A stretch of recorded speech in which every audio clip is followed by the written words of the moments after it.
मंत्र बोलेंगे। ओम सहना भवतु। इनहेल। ओम सहना भवतु सहनो भुनक्तु सह वीर्यं करवावहै तेजस्विनावधीतमस्तु मा विद्विषावहै। ओम शांति शांति शांति। Relax gently open your eyes. पुरुषोत्तमोपनिषद चल रहा है आपका। ये आपका पहली यूनिट का चौथा उपनिषद है। इसके बाद सेकंड यूनिट शुरू होगी जिसमें मुंडक उपनिषद आप करेंगे। तो छठा प्रश्न है, ये लास्ट प्रश्न है। इसके बाद अगला उपनिषद शुरू होगा। तो यहाँ ब्रह्म की 16 कलाएं, इसका विषय है ब्रह्म की 16 कलाएं। ये इसका टॉपिक है, इसका विषय है।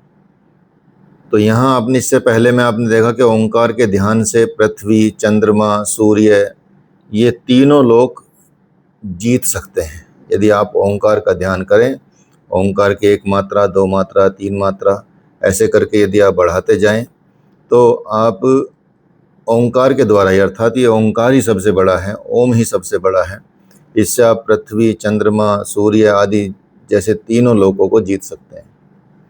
जब ये सुन लिया उन शिष्यों ने, तो उसके बाद भारद्वाज, जो भारद्वाज गोत्र में उत्पन्न हुए थे, सुकेशा, वो पूछने लगे कि भगवान, एक समय की बात है, एक बार क्या हुआ, हिरण्यनाभ नाम के कौशल देश के राजकुमार ने मुझे पूछा कि ये 16 कलाओं वाले पुरुष को जानते हो क्या, कि ये कौन सा पुरुष है, आप मुझे बता दीजिए। तो उन्होंने कहा कि मैंने उनको बोला, राजकुमार को बोला कि मैं तो नहीं जानता, अगर मैं जानता होता तो अवश्य बता देता। तो अगर मैं झूठ बोलूँगा तो ये झूठ तो संपूर्ण, यदि कोई असत्य बोलता है वो मनुष्य का सब कुछ एक तरह से समूल नष्ट हो जाता है, इसलिए मैं झूठ नहीं बोल सकता। मेरा कहना सुनकर या मेरा कथन सुनकर वो राजकुमार अपने चुपचाप रथ पर बैठकर चले गए। अब तब से ही मेरे मन में ये जिज्ञासा है कि इस प्रश्न का उत्तर मुझे मिले, क्योंकि जो प्रश्न मैं नहीं जानता तो वही प्रश्न मैं आपसे पूछ रहा हूँ। तो हे भगवान, मैं वही प्रश्न आपसे पूछता हूँ, वो 16 कलाओं वाला पुरुष कहाँ है।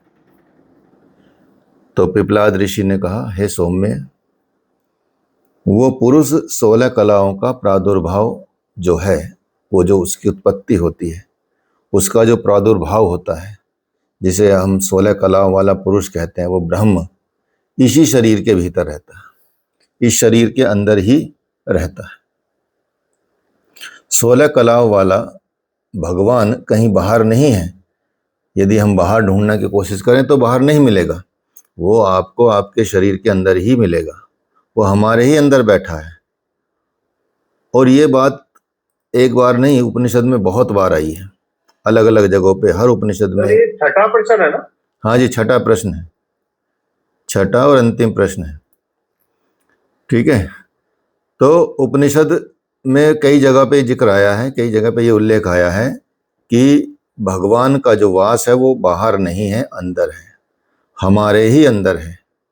ये बताया गया है, हमारे ही अंदर अंगुष्ठ मात्र पुरुषो मध्य आत्मनि तिष्ठति, कि हमारे ही अंदर वो हृदय के मध्य बैठा है।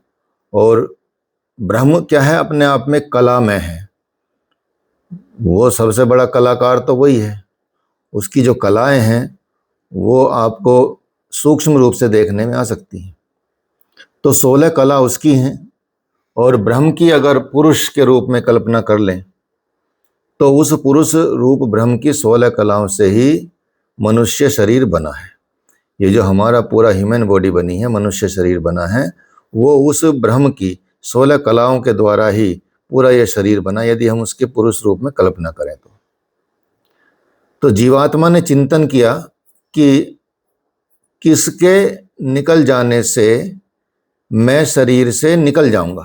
जीवात्मा जब शरीर में रहता है तो उसने स्वयं में चिंतन किया कि क्या चीज़ निकल जाए इस शरीर से कि मैं निकल जाऊं, और किसके शरीर में प्रतिष्ठित होने से प्रतिष्ठित हो जाऊंगा। तो इस तरह के विचार जब किए गए तो पुरुष रूप ब्रह्म है जो उसकी 16 कलाएं यदि निकल जाती हैं जिनसे मनुष्य शरीर बना है, तो बताते हैं कि मैं भी इस शरीर में नहीं रह सकता। ये उसे पता चला, ये उसे ज्ञात हुआ। इसलिए जैसे जीवात्मा इस शरीर में रहता है, वैसे ही 16 कलाओं वाला पुरुष ब्रह्म भी इसी शरीर में वास करता है। 16 कलाओं वाला पुरुष ब्रह्म निकल जाएगा तो सब कुछ निकल ही जाएगा।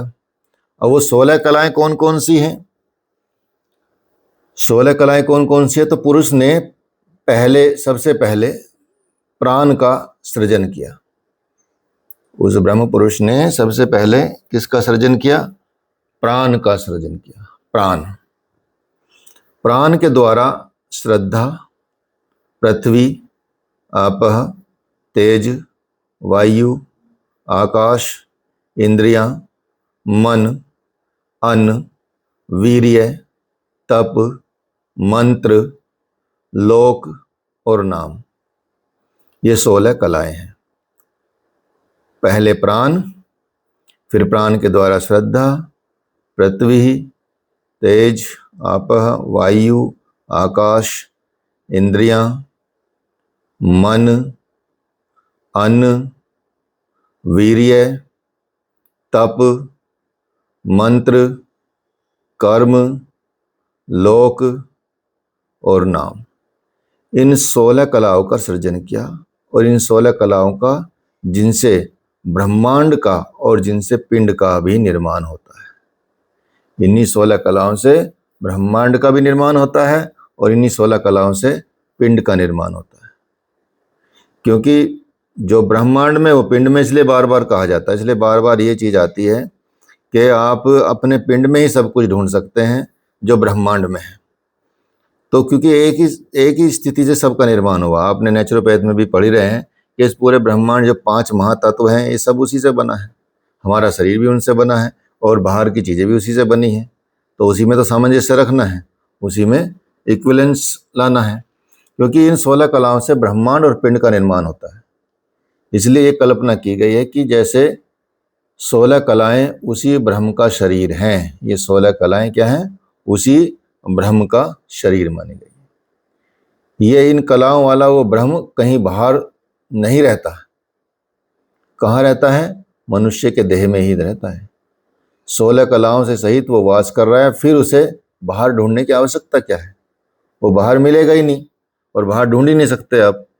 आना आपको अंदर ही पड़ेगा। आप देखेंगे कितने भी ऋषि, महर्षि जो भी हैं, योगी जो भी हैं, वो सब क्या करते हैं? पहले चाहे वो कहीं बाहर यात्राएं कर रहे हों, तीर्थों की यात्राएं कर रहे हों, मंदिर जा रहे हों, बाहरी क्रियाएं कर रहे हों, लेकिन अंत में जाके क्या होता है? अंत में जाके वो एक स्थान पर जाते हैं और ध्यान में बैठते हैं। ध्यान में बैठेंगे, ध्यान में बैठते हैं और ध्यान में बैठ के या योग ध्यान में बैठ के अंदर जाते हैं, अंदर की यात्रा करते हैं। तो इस तरह से उसका पूरा स्वरूप सामने आता है। वो पुरुष रूप ब्रह्म जो इसी मनुष्य शरीर में विद्यमान है, ये जो कलाएं हैं उसी की कलाएं हैं जो आपको अंदर मिलेंगी। कला का अर्थ है अंश, पार्ट, उनका हिस्सा, लिंब कह सकते हैं। तो ब्रह्म की अगर एक पुरुष के रूप में कल्पना करें तो ये उसके 16 अंश हैं, उसके 16 पार्ट हैं। तो इनको आप देख सकते हैं कि 16 अंशों का जो बताया गया है, यहाँ सिर्फ एक नाम बता दिया गया है कि 16 अंश ये हैं। इनका क्या क्रम होगा, क्या नहीं होगा, वो बाकी और शास्त्रों में भी बताया गया है, उपनिषदों के और अन्य उपनिषदों में बताया गया है।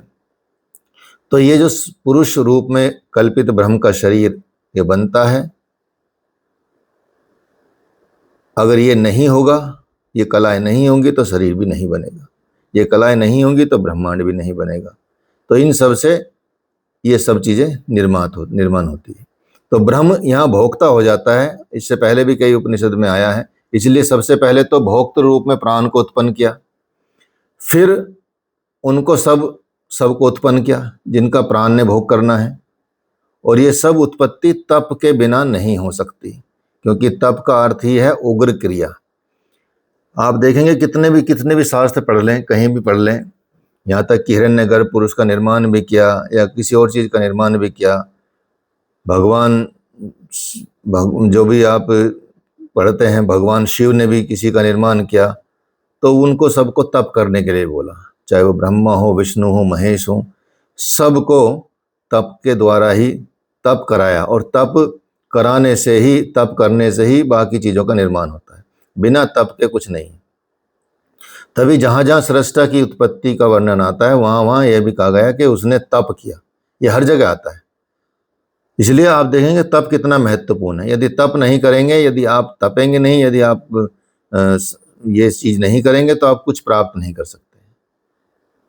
आप सोचिए कि तप के बिना कुछ नहीं होता। तप के साथ सृष्टि में श्रद्धा भी है।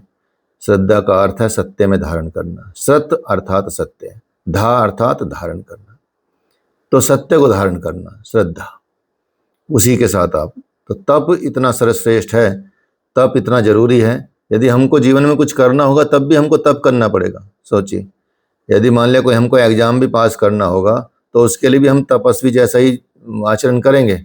हम बहुत सारी चीज़ें छोड़ देंगे, कहीं आना जाना छोड़ देंगे, मोबाइल छोड़ देंगे, इंटरनेट छोड़ देंगे, किताबों में लगे रहेंगे, प्रैक्टिस करेंगे, थकेंगे भी, हारेंगे भी, फिर भी एक मतलब बना रहेगा स्थिति, तो तभी तो कुछ आप कोई एग्ज़ाम पास कर पाएंगे।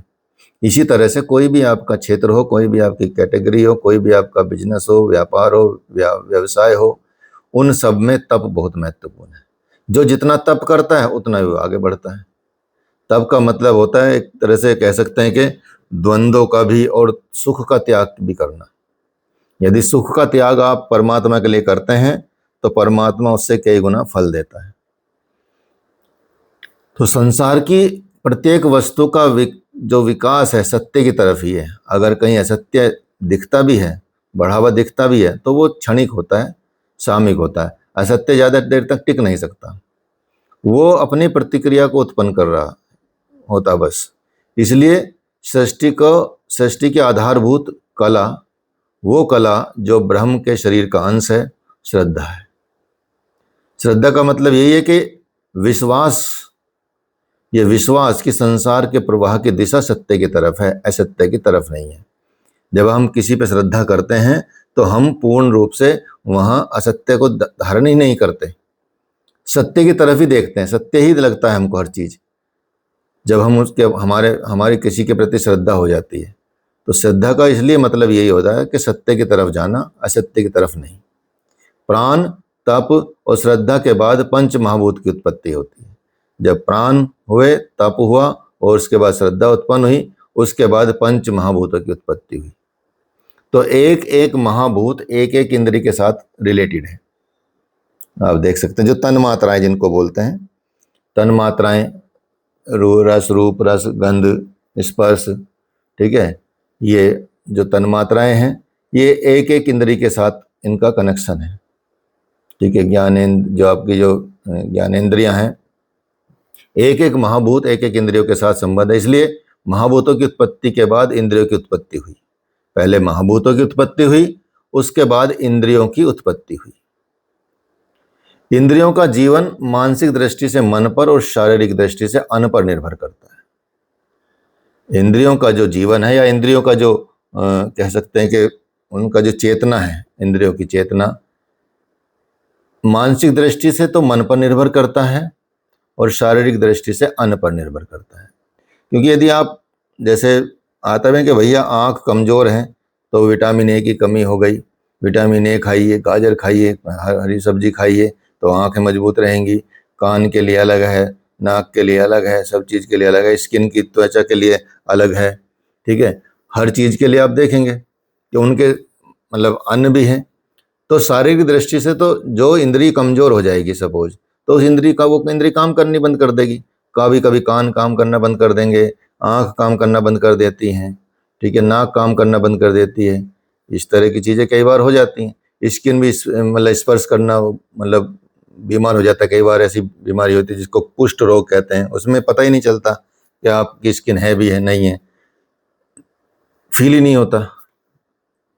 तो इस तरह की चीज़ें आप देखेंगे ये होता है। तो इंद्रियों का जीवन जो है मानसिक दृष्टि से किस पर निर्भर है? मन पर। और शारीरिक दृष्टि से किस पर निर्भर है? अन्न पर। इसलिए मन और अन्न की भी उत्पत्ति हुई, क्योंकि किस पे निर्भर करेंगे, उनका जीवन कैसे चलेगा, इंद्रियां कैसे चलेंगी, इंद्रियां, तो इसलिए मन को भी बनाया गया और अन्न को भी बनाया गया। और अन्न का वास्तविक सत्य क्या है, वास्तविक तत्व क्या है? अन्न से क्या बनता है? अन्न से वीर्य बनता है। अर्थात लास्ट वाला जो पार्ट होता है अन्न का, जब हम ग्रहण करते हैं तो वीर्य की उत्पत्ति होती है, क्योंकि अन्न का बहुत सा हिस्सा तो निकल जाता है मलमूत्र में, बाहर फेंक दिया जाता है। इसलिए अन्न से बनने वाला अन्न का मूल तत्व वीर्य भी पुरुष की 16 कलाओं में से एक आता है। शरीर की रचना के बाद मनुष्य शारीरिक और मानसिक कार्य करने लगता है। शारीरिक कार्य जो होगा वो कर्म कहा जाएगा। शारीरिक कार्य को क्या कहा जाएगा? कर्म कहा जाएगा। और मानसिक कार्य मंत्र है। इसलिए कर्म और मंत्र के अतिरिक्त सृष्टि में जो नाम और फॉर्म है वो भी है। रूप को ऋषि ने लोक शब्द से कहा है और नाम को नाम शब्द से ही कहा है। इस तरह से इन सारी कलाओं का निर्माण हुआ है। प्राण, तप, श्रद्धा, पंच महाभूत, इंद्रियां, मन, अन्न, वीर्य, कर्म, मंत्र, लोक, नाम, ये ब्रह्म की पुरुष के रूप में कल्पना की गई है। ये पुरुष अन्य कहीं नहीं मिलेगा आपको, सिर्फ मनुष्य के देह में ही भीतर ही है, भीतर ही विराजमान है। इसके पाने के लिए कहीं दूर दूर भटकने की आवश्यकता बिल्कुल नहीं है। जैसे ये सारी नदियां हैं, नदियां बह रही हैं, जा रही हैं, बढ़ के किसी भी तरह से जा रही हैं। कहाँ जा रही हैं? सब नदियां का रास्ता समुद्र की तरफ ही जाता है। या तो किसी नदी में मिल जाती है, वो नदी फिर दूसरी नदी में मिल जाती है, फिर वो, तो ऐसे करके नदियां जाती हैं, लेकिन उसका रास्ता समुद्र ही है। समुद्र तक पहुंचकर वो समाप्त हो जाती हैं। ना उनका नाम रहता, ना उनका रूप रहता, वो सब कुछ खत्म हो जाता है। इसलिए कहा जाता है कि ये समुद्र है। वहां पे सिर्फ समुद्र कहा जाता है, कोई नदी नहीं कहा जाता। जबकि आप देखेंगे सारी नदियों का जो मिलन होता है वो समुद्र में होता है अंततः। तो ऐसे ही उस दृष्टा ब्रह्म की ये 16 कलाएं हैं। ये पुरुष ब्रह्म की तरफ ही जा रही हैं, ये पुरुष रूप ब्रह्म की तरफ ही जा रही हैं सारी 16 कलाएं। उस तक पहुंचकर वो सारी वहां अस्त हो जाती हैं और इनका नाम रूप भी छिन्न भिन्न हो जाता है, रहता है सिर्फ पुरुष मात्र।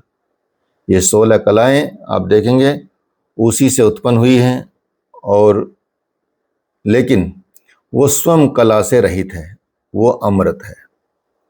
जब ये 16 कलाएं उसमें अस्त हो जाती हैं तो कलाओं का जो सकल और अकल, मतलब एक फिजिकल रूप और एक विलुप्त रूप, तो वो हो जाता है, तो वो क्या हो जाता है? अमृत हो जाता है। तो इसलिए आप इसमें देखेंगे जैसे पहिए होते हैं ना, रथ के पहिए होते हैं, या किस साइकिल के पहिए देखेंगे आप। आजकल तो अलग अलग तरह के आने लगे हैं, जैसे मतलब उसमें वो नहीं होता, कई कई उसमें जो आरे बोलते हैं जिसको, जो वहाँ टच करने बीच में जो गोल होता है उसमें टच करते हैं, ठीक है। तो रथ की नाभि में अरे लगे होते हैं, तार लगे होते हैं, तीलियां जिनको बोलते हैं, सीख जिनको बोला जाता है। अब तो एक एक लगा रहता है, जो अलॉय व्हील जिनको बोलने लगे हैं, ठीक है। लेकिन वो भी टच तो वहीं से होंगे, बिना मध्य के तो वो कुछ चल ही नहीं सकता, मध्य में होना जरूरी है कुछ ना कुछ। तो रथ की नाभि में जो अरे लगे होते हैं, ऐसे ही जिस ब्रह्म में कलाएं प्रतिष्ठित हैं उसे जानने योग्य पुरुष का ज्ञान प्राप्त करना चाहिए, तभी तुम्हें मृत्यु किसी प्रकार की व्यथा नहीं देगी। अर्थात जब हम उस रहस्य को जान जाएंगे, उस सत्य को जान जाएंगे, उस तत्व को जान जाएंगे कि हमारा जो समाप्ति होगी, अस्त होगा, वहाँ मिलन से होगा, वहीं हम जाएंगे, वहीं हम समाप्त होंगे, वहीं से हमारी वो चीज़ें होंगी, तो फिर किसी प्रकार का समस्या नहीं होगी। तो पिपलाद ऋषि ने उन 6 जिज्ञासुओं को संबोधित करके ये बताया कि मैं उस परम ब्रह्म के विषय में इतना ही जानता हूँ, इससे ज़्यादा, इससे परे वो है भी नहीं। सर जैसे 16 कलाओं के बारे में आपने बताया, 16 कलाएं तो श्री कृष्ण के रूप में विद्यमान है ना, और जैसा माना जाता है, लेकिन ये तो यहाँ पे बता रहे कि प्रत्येक मनुष्य में है। हाँ, नहीं वहाँ तो लेकिन सिद्धांत एग्जाम्पल, वहाँ सिद्धांत अलग है, यहाँ सिद्धांत अलग है। यहाँ अच्छा ब्रह्म की बात की गई है, ठीक है। वहाँ वो अलग कलाओं की बात की गई है, ठीक है। यहाँ ब्रह्म की बात की गई और ब्रह्म के निर्माण की बात की जैसे गई है। शब्द, आकाश, ज्योति, पृथ्वी, इंद्रिय, मन, अन्न, ये तो सब श्री कृष्ण में भी मतलब विद्यमान होंगे। वो तो सब में है, सब में ही है। जब वो पुरुष रूप में आएंगे या फिजिकल रूप में आएंगे तो इसके बिना तो आ ही नहीं सकते। फिजिकल रूप में तो इसके बिना नहीं आ सकते, लेकिन जब उनका फिजिकल रूप नहीं रहेगा, जो वो पर ब्रह्म के रूप में रहेंगे, तो ये 16 कलाएं अस्त हो जाएंगी वहां पे। फिर वो शुद्ध चेतन रूप रह जाता है, फिर वो ब्रह्म रूप रह जाता है। ये उत्पन्न भी उससे होती हैं और बनता भी वही उससे। यदि हम, इसलिए तो बताया गया, यदि हम पुरुष की कल्पना करें, एक पुरुष रूप में कल्पना करें उस ब्रह्म की, तो ये 16 कलाएं उसमें आ जाएंगी। तो जो श्री कृष्ण जी की बात कर रहे हैं वो उसमें रहेंगी, और ये सब में है। जिसने शरीर धारण किया है मनुष्य शरीर में, ये सब में पाए जाते हैं। इसी से मनुष्य शरीर का निर्माण भी हुआ है। तो ये ब्रह्म को समझाने की बात बताई गई है और इन 16 कलाओं का जिक्र किया गया है। इसलिए जो उन 16 कलाओं की बात की गई है वो हो सकता है इससे डिफरेंस हो, तो उसमें तो अलग बात की गई होगी ना। हाँ, वही मैं बता रहा हूँ, उसमें तो अलग चीज बताई गई कि जो पुरुष रूप में आने के बाद जो उन्होंने कलाएं रचनाएं रची, उसके बाद की वो बात है। लेकिन ये मूल रूप में उत्पत्ति के रूप में दर्शाया गया कि उत्पत्ति मूल रूप से कैसे ये बनता है, पुरुष कैसे बनता है। और ये सब कहाँ है, अपने शरीर के अंदर रहती है, पुरुष शरीर में रहती हैं। पुरुष शरीर में ही इनको ढूंढ सकते हैं, और जब इनका अंत होता है, समाप्ति होती है, तो ये कहाँ चली जाती हैं, मिल जाती हैं अपने परम ब्रह्म रूप में, और फिर इनका अस्त हो जाता है, तो फिजिकल फॉर्म समाप्त हो जाता है। यहाँ पे पुरुष का अर्थ क्या हो, जनरल मानव के लेकर ही बोल रहे हैं ना, कि आत्मा को लेकर? परम पुरुष जो होता है, पर ब्रह्म परमात्मा, महात्मा, हाँ परमात्मा बताया पुरुष को। अब उससे बनने वाला बाकी जो मनुष्य है वो भी पुरुष कहा जाएगा, और इसके बिना नहीं बनेगा, इसलिए उसके अंदर भी ये होती है। समझिए नहीं, पहले तो यही कल्पना की गई ना, इसमें ऊपर बताया गया, पहले यही कल्पना की गई है कि यदि हम कल्पना करें कि वो पर ब्रह्म पुरुष के रूप में यदि हम उसको कल्पना करें, तो उस पुरुष की ये चीजें हैं। ये पहले प्राण का निर्माण हुआ, फिर श्रद्धा तप इसका निर्माण हुआ, फिर इससे आगे चीजें बढ़ी, पंच महाभूत बने, इंद्रियां बनी, ये सारी चीजें बनी, ठीक है। तो उसके रूप में माना गया इसको। क्लियर है? हाँ जी। तो बेसिकली जैसे पुरुष के संदर्भ में हम लोग आत्मा के रूप में संदर्भित करते हैं। हाँ, नहीं, हाँ, आत्मा के रूप में पुरुष को माना जाता है। पुरुष का मतलब जैसे पुरुष रूप माना गया ना, पुरुष रूप का मतलब चेतन रूप, चेतनता, कॉन्शियसनेस। आत्मा ही हाँ, हो गया, हाँ, आत्मा ही होगा, कॉन्शियसनेस होगा। लेकिन जब हम फिजिकल फॉर्म में लाएंगे तो इन चीज़ों के साथ लाएंगे, किसी चीज़ को फिजिकल फॉर्म में कन्वर्ट करेंगे तो ये चीज़ें ऐसे कन्वर्ट होंगी। मतलब यहाँ जो युक्त पुरुष की बात की वो कन्वर्टेड, हाँ, मतलब ये बनने के बाद, जैसे इलेक्ट्रिसिटी बननी, करंट बनना है सपोज, ठीक है, बिजली। अब आप देखेंगे एनर्जी तो है ही ना, ब्रह्मांड में एनर्जी है, बिजली है पहले से ही, इलेक्ट्रिसिटी है पहले से ही मौजूद। आकाश में तो आप देखते हैं वो कैसे बनती है, उसके लिए तो कोई स्पेसिफिक मतलब इंस्ट्रूमेंट की जरूरत नहीं होती। लेकिन यदि आपको उसको फिजिकल फॉर्म में देखना कि कैसे निर्माण होता है, तो उसके लिए आपको जनरेटर का निर्माण करना पड़ेगा, जनरेटर के अलग अलग पार्ट का निर्माण करना पड़ेगा, उनसे जहाँ जहाँ वो बनेगी फिर उससे वो उत्पन्न होगा। क्लियर है? तो इस तरह से फिजिकल फॉर्म में मतलब ये है कि ये पंच भौतिक तत्व उसमें से निर्मित शरीर को ही कंसीडर करके और ये सब तत्वों को मिला दिया। हाँ, उनके साथ ही बना, मतलब ये, उसके बिना ये शरीर कंप्लीट नहीं होगा। ये मान के चलिए, कहीं ना कहीं कमी रह जाएगी।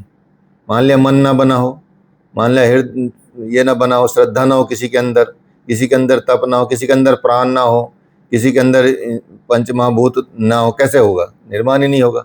वो इसके इंस्ट्रूमेंट है, ये कैसे बनना है, ये चाहे सारे पार्ट हुए, उसके अंग बताए गए हैं। तो ये परमात्मा के अंग हैं, ये उसके पार्ट हैं, अंश हैं उसके। इन अंशों को 16 कलाएं कहा गया है, जिनसे पुरुष का शरीर का निर्माण होता है। और ये हमारे शरीर के अंदर ही है, उनका अंश हमारे शरीर के अंदर ही है। इसलिए आप देखेंगे कण कण में जो रहता है भगवान, अपनी कलाओं के साथ रहता है हमारे शरीर में भी। तो यदि कलाएं नहीं होंगी तो फिर हमारा शरीर भी खत्म होगा, अर्थात जो फिजिकल बॉडी है वो भी खत्म होगी। ये है, मान लिया प्राण ही निकल जाए तो फिर क्या बचेगा? कुछ बचेगा नहीं, प्राण के साथ सब चले जाते हैं। आत्मा उसी के साथ स्थिर होता है। आत्मा ने तो विचार किया कि भाई ये मैं किसके रहने से रहता हूं और किसके निकलने से निकल जाता हूं, तो इसलिए वो सब ये सिद्धांत बताए गए गुरु के द्वारा। समझ आया? हाँ जी सर। हाँ, गूढ़ रहस्य हैं, इनको धीरे धीरे क्लियर होते हैं, एक बार में चीजें समझ में नहीं आती। 16 कलाओं को कैसे विकसित किया जा सकता है आज के समय में, अगर शरीर में ही विद्यमान है? देखो, 16 कलाओं के हर चीज के अपने अपने भोजन हैं। जैसे हमारे शरीर का क्या है, भोजन है, हम शरीर को बढ़ाते हैं, भोजन करते हैं ना, भोजन करते हैं, आपका शरीर बढ़ता है। अब आप इंद्रियों को ले लें, इंद्रियों का भोजन क्या होगा? अब बताओ, आंखों का कोई भोजन होता है या नहीं होता है? क्या सर? आंखों का, शरीर का भोजन होता है ना, शरीर खाते हैं, आप खाना खाते हैं। हाँ, तो वो अन्न हो गया ना। हाँ, मतलब वो भोजन हो गया, अन्न हो गया, ठीक है, या फल फ्रूट जो भी, या अन्न मान लीजिए, अन्न कहते हैं, अन्न हो गया, उसी से शरीर बनता है। हाँ जी। और आंख इंद्रियां हैं, आंख है, कान है, नाक है, ये इंद्रियां हैं ना, पंचेंद्रियां हैं। हाँ, क्या इनका भी भोजन होता है? इनका तो भोजन नहीं होता, ये तो आकर्षित होती है विषयों पे। हाँ, तो इनका भोजन होता है ना, वो विषय तो इनका भोजन है। हाँ, मतलब विषय विषय तो भोजन हुआ ना इनका। अब उनको आप कैसा भोजन दे रहे हैं? आप ये बोले ना वर्तमान कंसेप्ट में क्या है, ठीक है, वर्तमान संदर्भ में क्या है, तो वर्तमान संदर्भ में यही है कि यदि आप अपनी आंखों को क्या दिखा रहे हैं, क्या भोजन परोस रहे हैं, उससे आपका चरित्र का निर्माण होगा। बात सही। समझिए नहीं? अगर आप अपनी आंखों को रोज 24 घंटे मोबाइल दिखा रहे हैं, फ़ोन दिखा रहे हैं, वीडियो दिखा रहे हैं, उल्टे सीधे चीज़ें कर रहे हैं, तो दिखा तो इंद्री को रहे हो, भोजन तो इंद्री को दे रहे हो, उस इंद्री से आपका कैसा स्थिति होगी? और वही आंखों को आप भोजन दे रहे हो कि शास्त्र पढ़ रहे हो, संतों के दर्शन कर रहे हो, मंदिरों के दर्शन कर रहे हो, इस तरह की चीज़ें कर रहे हो, तो क्या होगा? पूरा बदल जाएगा। तो वर्तमान संदर्भ में इसी इंद्रियों को हम कहाँ काम पे लगाएं? क्योंकि बताया जाता है कि जो भी आपकी इंद्रियां हैं ये आपके बस में तो है नहीं। सोच लीजिए, कर्ता कौन है, ये बोला गया है, कर्ता कौन है? Who is doer? कर्ता कौन है? क्या आंख कर रही है, या कान कर रहे हैं, या मुंह कर रहा है? अगर आप कान को ये बोलें कि भाई हाँ तू अच्छी चीज़ सुने, बुरी चीज़ नहीं सुनना है, तो क्या कान मानेगा आपकी बात? नहीं मानेगा। वो तो सब चीज़ सुनेगा, अच्छी भी और बुरी भी। लेकिन उसको काम पे लगा सकते हो कि भाई देख, सुनना ये वाला भजन सुनने हैं, तुझे हनी सिंह के गाने नहीं सुनने, तो मैं भजन चलाता हूँ, भजन सुन। तो आप भजन सुनने लगेंगे, तो आपने काम पे लगा दिया उनको, स्थिति को वहाँ ले आए, तो वो भोजन दिया आपने, कर्ण को कैसा भोजन दिया? आध्यात्मिक, सात्विक, अच्छी चीज़ों का भोजन दिया। तो ये इस तरह से आप इसको कर सकते हैं। यदि आप चाहें तो मन को भी इसी तरह से लगाना है। इन सब चीज़ों को पुष्ट ऐसे ही किया जा सकता कि आप अच्छी चीज़ों की तरफ ले जाएं और बुरी चीज़ों से हटा लें। वर्तमान समय में ये कर सकते हैं और उसकी आदत धीरे धीरे डाल सकते हैं। एकदम से तो ऐसा होगा नहीं कि भाई, तो आप 5 मिनट से शुरू कर सकते हैं, 10 मिनट से शुरू कर सकते हैं, किसी की चीज़ों को, जो जो आपका प्रिय विषय है उनके साथ चीज़ें कर सकते हैं। नहीं तो क्या होगा, यदि जिस स्थिति में आप ले जाएंगे, कई बार ऐसा रहता है जैसे आपकी नाक को सुगंध पसंद है, और यदि आप कोई व्यक्ति गंदगी में रहता है सपोज, या जो कूड़ा साफ करते हैं या कूड़े के ढेर पे काम करते हैं, क्या आपको लगता है कि उनको बहुत बुरा लगता होगा? वहाँ ज़्यादा बुरा नहीं लगता होगा, उनका नाक उस तरह की आदी हो गई है, आपको लगेगा बहुत बेकार, लेकिन वहाँ आप उसी रूप में हो गए। तो वहाँ आपका काम है, पैसा मिलता है, काम भी करते हैं, लेकिन ऐसा नहीं कि आप वहाँ आप जाओगे तो 2 मिनट में वापस भाग के आ जाओगे, और वो वहाँ काम करते हैं। इसी तरह से जब आप ऐसी माहौल में रहते हैं तो वो माहौल आपके लिए नॉर्मल हो जाता है। ये करते हैं, क्लियर है? तो इसलिए इनका आप इन विषयों को आप बढ़ा सकते हैं, इन विषयों को आप पुष्ट कर सकते हैं इस तरह से। समझ आया? हाँ जी सर। तो वे जिज्ञासु जितने भी थे वो ऋषि की स्तुति करने लगे और कहने लगे कि आप हमारे पिता हैं। सारे जिज्ञासु ने कहा, आप ही हमें अवैध्या रूपी नदी के पूरे मतलब नदी के पार कर दिया आपने। आप परम ऋषि हैं, आपको बार बार नमस्कार है, नमस्कार हो, नमस्कार हो, नमस्कार। तो इस तरह से ये आपका प्रश्नोपनिषद की समाप्ति हुई। ठीक है, तो ये सारे प्रश्न आप एक बार दोबारा से इसको रिवाइज कर लीजिएगा, वीडियो भी देख के रिवाइज कर लीजिएगा। ठीक है, इसको आप ऐसे रिवीजन करेंगे और इससे जो कोई प्रश्न आए तो उससे रिलेटेड जो भी बात कही जाए आपके एग्जाम में तो वही आपको करनी। क्यों, क्या क्या गया इसमें? प्रश्न और प्राण और रई के विषय में इसमें बताया गया। इसकी सृजन की अवधारणा है, पंच प्राण और मुख्य 5 प्रश्न।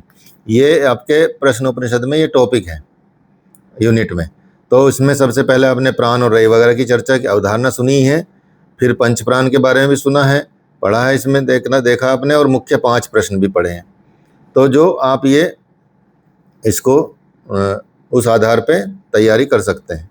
तो मैंने सारा पढ़ा दिया आपको, मतलब इसमें केवल ऐसा नहीं कि सिर्फ ये चीज़ें ली हैं, कंप्लीट आपको ये कंप्लीट कर दिया है। अब प्रश्न चाहे कहीं से भी आ जाए आप उसको कर सकते हैं, इजीली करने लायक है। तो इस टॉपिक को यहीं ख़त्म करते हैं। दूसरा उपनिषद शुरू करेंगे, मुंडोक उपनिषद। अगला टॉपिक है आपका दूसरे यूनिट का मुंडोक उपनिषद।